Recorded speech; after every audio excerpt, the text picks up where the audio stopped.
Oke, Assalamualaikum warahmatullahi wabarakatuh. Selamat pagi ya. Saudara-saudara sekalian, kita lanjutkan pembelajarannya pada latihan soal akhir bab, masih mengenai teks negosiasi ya. Kita mulai saja untuk yang nomor 1. Penjual, mau cari apa Pak? Sepeda yang ini harganya berapa? Penjual, kalau yang ini harganya 3.500.000 rupiah Pak. Wah, mahal sekali Mbak. Penjual menjawab lagi, sesuai dengan kualitasnya Pak. Mereknya pun sudah terkenal. Nah, pertanyaannya, struktur teks negosiasi yang sesuai dengan penggalan di atas adalah, nah ini sudah ada permintaan. Harganya, tanya harga, dijawab 3.500.000. Wah, itu kemahalan. Nah, berarti isi penggalan di atas adalah bisa dikatakan permintaan. Ya. Permintaan. Sebentar, Pak Jul. Minta info harga, dikasih. Habis itu dia mengatakan, sebentar. Bukan permintaan ya. Tidak ada unsur tentang permintaan. Yang ada unsur dalam teks negosiasi itu adalah orientasi.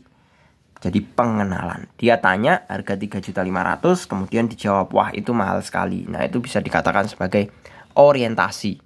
Karena tadi sesuai dari teksnya ya, struktur teksnya itu tidak ada yang dinamakan permintaan. Adanya adalah orientasi, pengajuan, penawaran, dan kesepakatan. Seperti itu. Jadi jawabannya adalah yang A. Kemudian 2. Topik yang sesuai dengan kutipan teks tersebut adalah tentu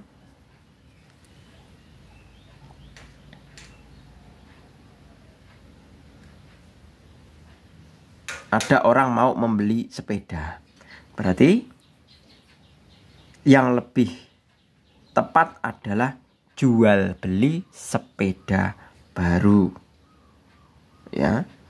Jual beli sepeda baru, karena di sini ada penjual, ada pembeli. Jadi mestinya kan ada transaksi jual beli di situ. Jadi jawabannya yang lebih tepat adalah yang B. Kemudian selanjutnya masih teks lagi. Bacalah teks negosiasi berikut untuk menjawab soal nomor 3 dan 4. Terima kasih kembali Pak Dar. Selama ini kerjasama kita bagus dan lancar tanpa ada kendala. Saya juga merasa puas bekerja sama dengan jasa pengantaran Bapak. Semoga kita dapat bertemu di acara pelelangan lainnya. Baiklah, kalau begitu saya pulang sekarang dan menunggu kedatangan mobilnya di rumah. Ini alamat rumah saya. Sambil menunjukkan alamat rumahnya. Kemudian penjual, baik Pak Rus, mohon tunggu saja 3-4 jam dari sekarang. Kemudian pembelinya menyahut kembali, sekali lagi terima kasih Pak, selamat siang. Sama-sama Pak, selamat siang. Pernyataan berikut yang menunjukkan bagian persetujuan sesuai teks di atas adalah, nah kita bisa identifikasi Pak Rus berhasil membujuk Pak Dar untuk menjual mobilnya. Bukan. Pak Dar dan Pak Rus melakukan perjanjian bisnis penjualan mobil. Itu juga bukan ya. Pak Dar menawarkan mobilnya yang hendak dijual kepada Pak Rus. Bukan. Pak Rus berhasil membeli mobil dari Pak Dar yang akan segera diantar. Nah, ini segera diantar. Ini ada keywordnya. Ada kata kuncinya di sini. Kalau begitu saya pulang sekarang dan menunggu kedatangan mobilnya di rumah. Berarti ini mobilnya diantar. Terus dari pihak penjual saja mengatakan, mohon ditunggu saja 3-4 jam dari sekarang. Berarti pengantarannya itu sekitar membutuhkan waktu antara 3-4 jam. Jadi pernyataan yang tepat adalah yang D. Yaitu Pak Rus berhasil membeli mobil dari Pak Dar yang akan segera diantar. Berikutnya nomor 4. Berdasarkan teks tersebut, prediksi yang logis berkaitan dengan bagian penawaran adalah Kita identifikasi satu persatu. Pak Rus menawar mobil antik yang dilelang. Tidak ada kata antik. Pak Rus mengajukan permintaan agar mobilnya diservis. Juga bukan. Pak Rus keberatan membayar mobil antik.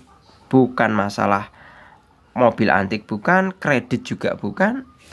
Yang D, Pak Dar menawarkan jasa pengantaran mobil hasil lelang miliknya yang telah dimenangkan oleh Pak Rus. Nah, ini yang lebih tepat.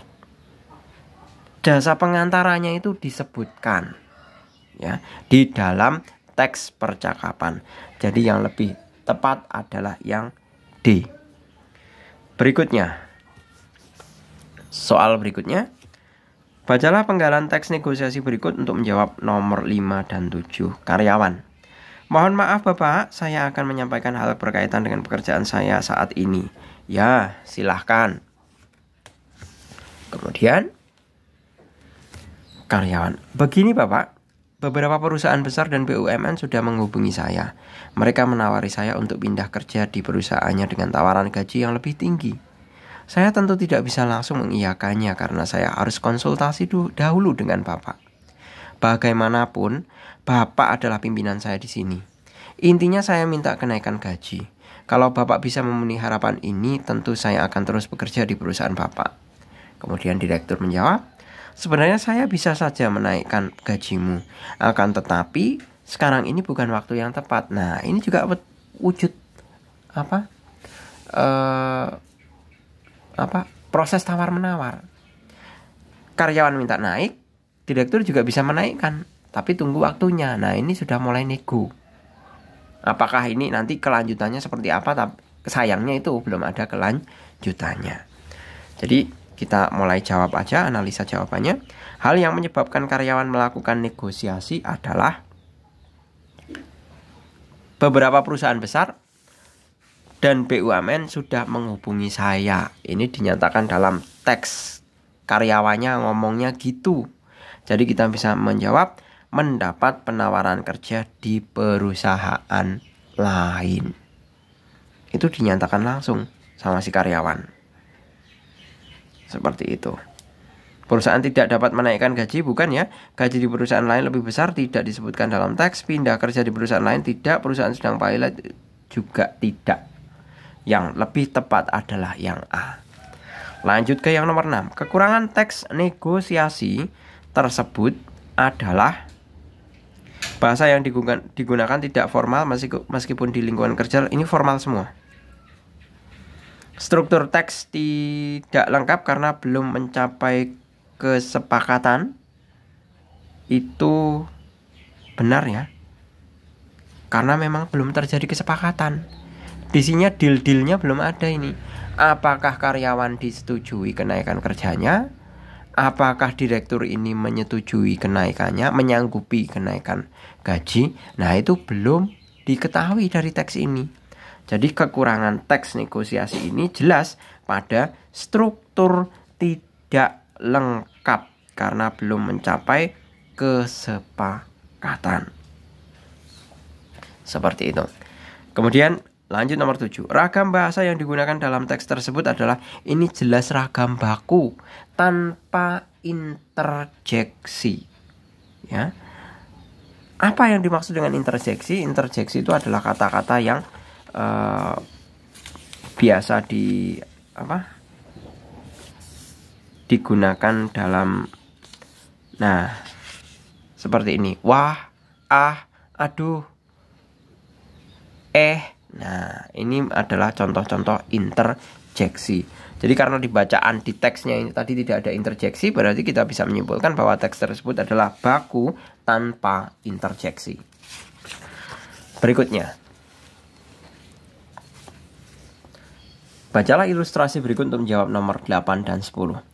Tarif sewa kios pasar naik 150%. Para pedagang tentu merasa keberatan. Kenaikan tarif dengan drastis itu membuat para pedagang melakukan aksi. Aksi mereka adalah tidak berjualan di kios dalam pasar, tetapi berjualan di bahu jalan. Tentu hal itu merupakan larangan karena dapat mengganggu lalu lintas. Padahal selama ini selain membayar sewa kios, mereka juga membayar retribusi dan biaya kebersihan. Masih ditambah lagi dengan pungutan liar para preman yang meminta bayaran dengan dalih untuk keamanan. Pemerintah bahkan terkesan membiarkan ulah para preman. Pedagang menganggap kenaikan tarif itu terlalu tinggi. Tidak hanya itu, kenaikan tarif tersebut juga tidak disertai perbaikan kondisi fisik kios. Perawatan diserahkan kepada penyewa kios. Di sisi lain, pemilik pasar yang merupakan pihak swasta beralasan bahwa sudah sewajarnya pihak pengelola pasar menaikkan tarif sewa kios per tahun. Jumlah kenaikan yang mencapai 150% tersebut disebabkan sejak 2 tahun terakhir pihak pengelola belum pernah menaikkan tarif. Itulah alasan mengapa tarif sewa dinaikkan. 8. Berdasarkan ilustrasi di atas, maka pelaku negosiasi adalah itu jelas, ya. Perwakilan pedagang pasar dan petugas pasar. Iya kan? Jadi perwakilan pedagang kalau petugas pasar itu banyak ya, sorry. Kalau petugas pasar itu pasti banyak. Nah, mestinya kalau yang namanya negosiasi adalah antara perwakilan pedagang pasar dan kepala pasarnya. Seperti itu. Jadi kalau misalkan diskusi orang banyak dengan orang banyak itu malah tidak ada titik temu.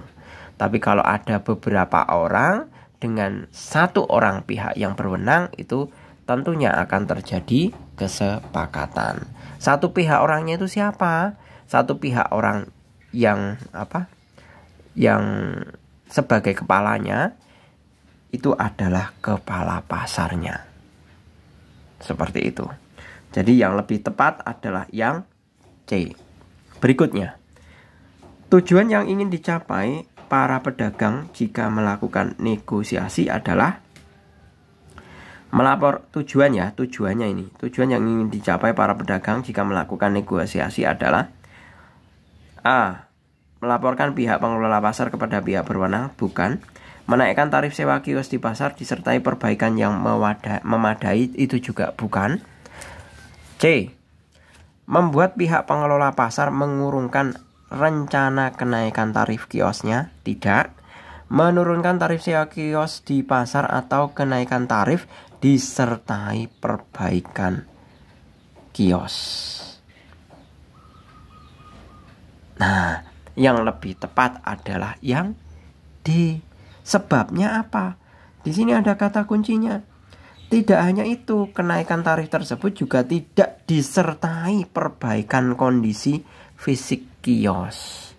Nah, pada dasarnya, jadi kita bisa membuat kesimpulan dari teks yang sedikit ini, membuat kesimpulan bahwa para pedagang itu sebenarnya mau manakala ada kenaikan, asalkan ada kenaikan perbaikan layanan. Nah, di sini dikatakan kenaikan tarif tersebut juga tidak disertai keperbaikan kondisi fisik kios. Nah, inilah yang akan menjadi alasan kita menjawab nomor 9 dengan memilih yang D. Menurunkan tarif sewa kios di pasar atau kenaikan tarif disertai perbaikan kios. Yang terakhir sekarang, dialog pengelola pasar pada bagian penawaran yang sesuai dengan ilustrasi tersebut adalah: Anda sebaiknya tidak perlu mengeluhkan kenaikan tarif ini secara berlebihan. Hal ini sangat wajar terjadi. Nah, ini tidak cocok ya. Karena Anda sebaiknya tidak perlu. Nah, ini terlalu terlalu kasar.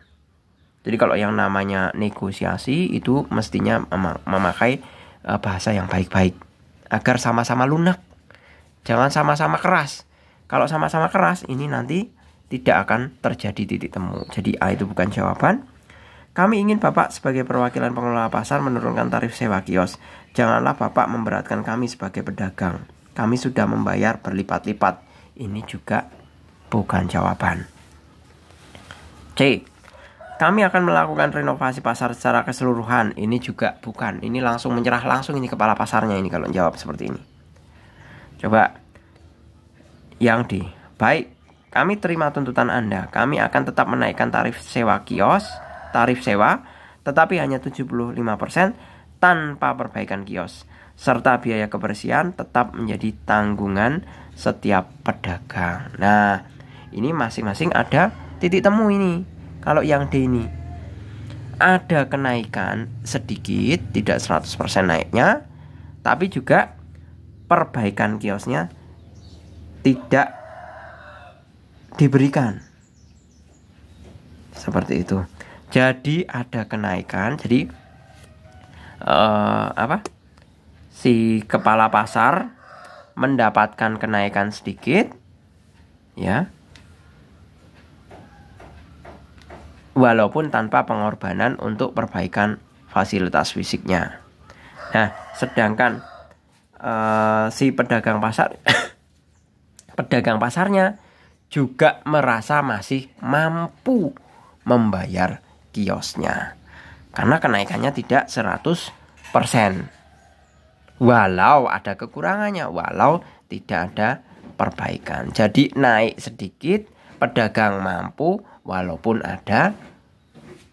tidak ada perbaikan fasilitas. Jadi bisa dikatakan win-win solution. Seperti itu.